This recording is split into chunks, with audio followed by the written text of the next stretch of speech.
My name is Alex Marshall, and this is the evaluation for my short film, which is called Rebellion. The evaluation will consist of answers to various questions about the film, the first being, how does your media product use, develop, or challenge forms and conventions of real media products? My film begins with a quote from the philosopher Karl Marx in red against a black background. The idea of including a quote at the beginning of the film stems from seeing the same technique used in the 1986 film Highlander. It gives the audience something to think about before there is even any significant event on the screen, making them want to watch on. They think because this is a thought-provoking statement at the beginning, the film is intellectual and must be good. The quote reads, "The only antidote for mental suffering is physical pain." This is a dark, prophesizing statement. It is suggesting that something bad, perhaps gruesome, is definitely going to happen in the film, persuading them to carry on watching. This is the first example of references to violence in the film, the concept of violence being a main theme of the whole piece. The quote sums up the feelings of the main character, who has been mentally tormented to the point that he physically lashes out through a violent rampage. He has the ability to kill people with his mind. From the planning stage of my film, I had already concluded that my target audience would be your young adults and adolescents, because research has shown that this section of society responds well to violence in films. They like it, so my film will appeal to them because it revolves around elements of violence. The mind-killing aspect also taps into the concept of the paranormal, which is a popular interest of young people. I declared that my film will be classed as a psychological horror. I explored many different genres to try and inspire myself to make the film. And after researching horror films, I realised that this was the genre I felt I could do best. I think it is a horror because of the dark nature, the use of violence, and the paranormal elements. We also made it psychological because it makes the audience think philosophically about life, and various emotions are conveyed in the film, especially anger, loneliness, and hatred. I have had my mindset on using mise-en-scène in my film regularly, the first example being the opening text itself. It is in red, connoting danger and something bad is going to happen soon. The black background increases the dark, gothic atmosphere. The opening credits and sequence have been heavily influenced by the 1971 film A Clockwork Orange.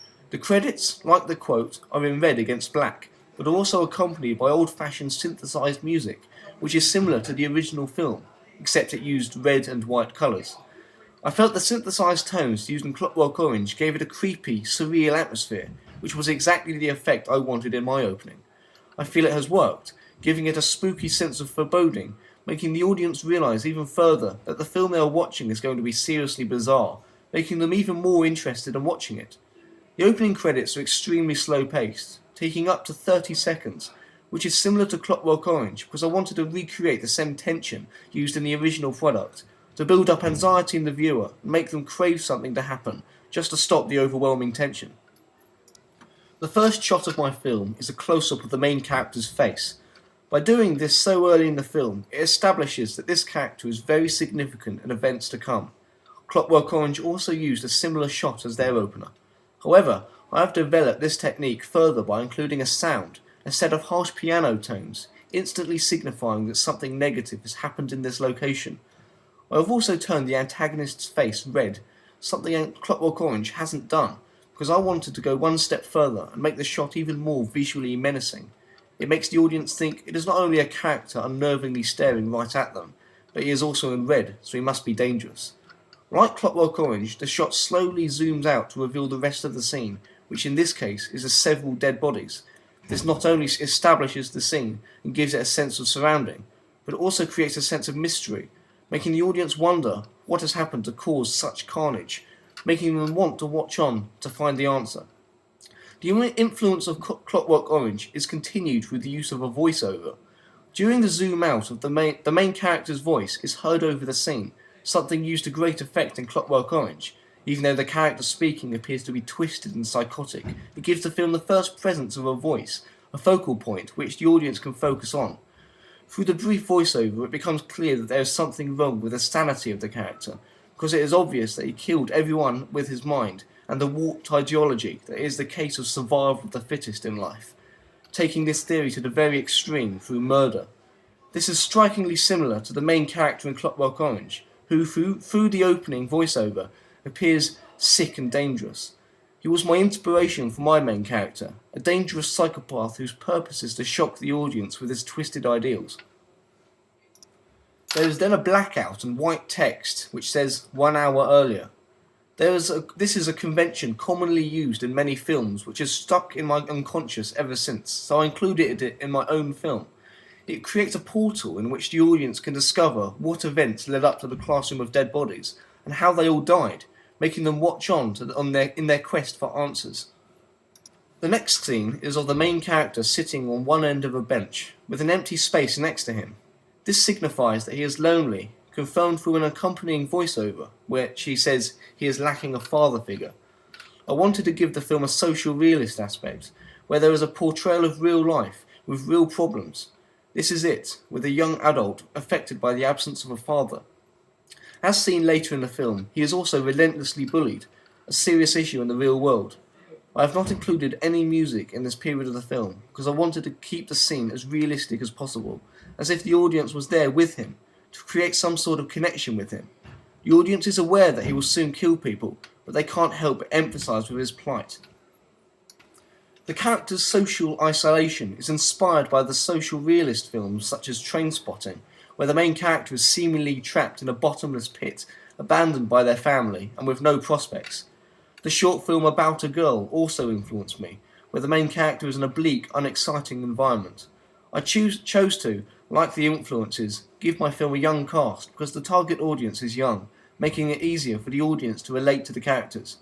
The scene is fundamentally a flashback, evidence that I have given my film a structure where the plot goes back and forth. I was inspired to do such a thing from watching the 2010 film Harry Potter and the Half-Blood Prince, where flashbacks of Voldemort reveal more about the plot. This is when I realised I could make my film more interesting to the audience by giving it a non-linear narrative, so they continue to watch the film so they don't miss a flashback that could reveal an answer to a mystery.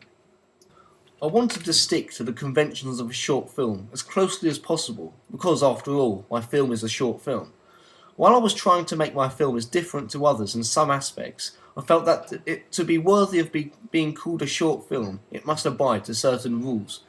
It has a minimal cast, with only 4 characters with speaking parts, such is the like in existing short films. It is also, being a short film, quite short, 6.5 minutes long. But the main character the main factor is that it is unique, and I can say that a plot involving a teenager who kills people with his mind is unique, something the audience will remember for a long time. The next scene is in the classroom again, forward in time. This is where I have extended my skills from just an establishing shot of the scene, as seen in Clockwork Orange. I have made it so another character is curious about what has happened in the room. While the scene in Clockwork Orange is simply showing the scene, in my one the character questions the scene, showing how I have developed my ideas from the original product. I have also increased the tension further by adding a monotone drone. The side shot of the main character, who is in a catatonic state after committing the murders, is a creepy moment because it is not known what is happening to him.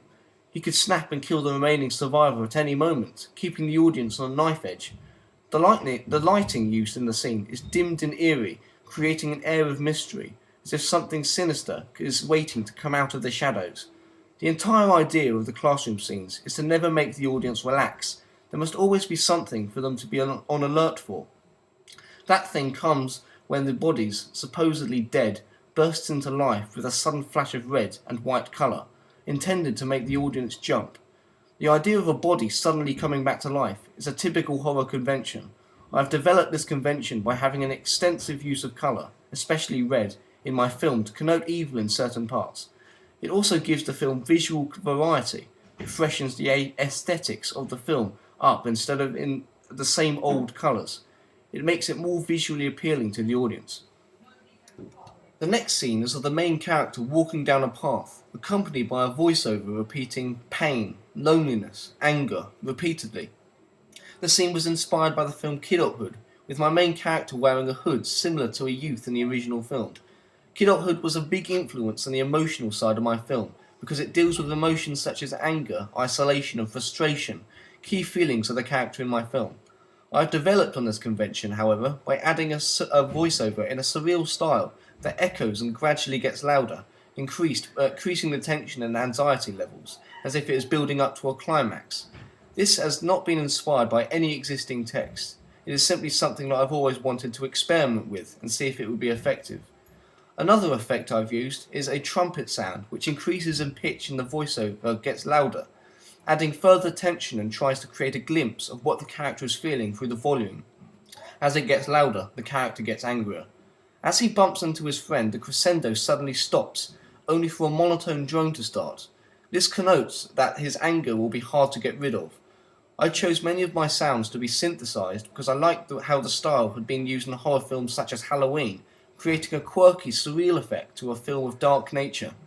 There was a shot of the main character's fist clenching, which is symbolic for his bottled up anger. I have given the flashback scenes a dreamlike visual effect, firstly to let the audience know that it is a flashback because there has been a contrast between past and present to avoid confusion, and secondly, it gives it a comic book style look, adding to the surreal feel. The next scene, back at present time where the main character finishes one of the survivors off, is completely over the top for a reason.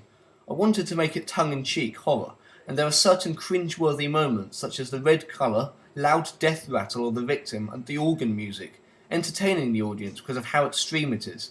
I was influenced to include a tongue-in-cheek style from watching the short film Life and Death of a Pumpkin, which is a satirical exploration of the horror genre, which also uses over-the-top sound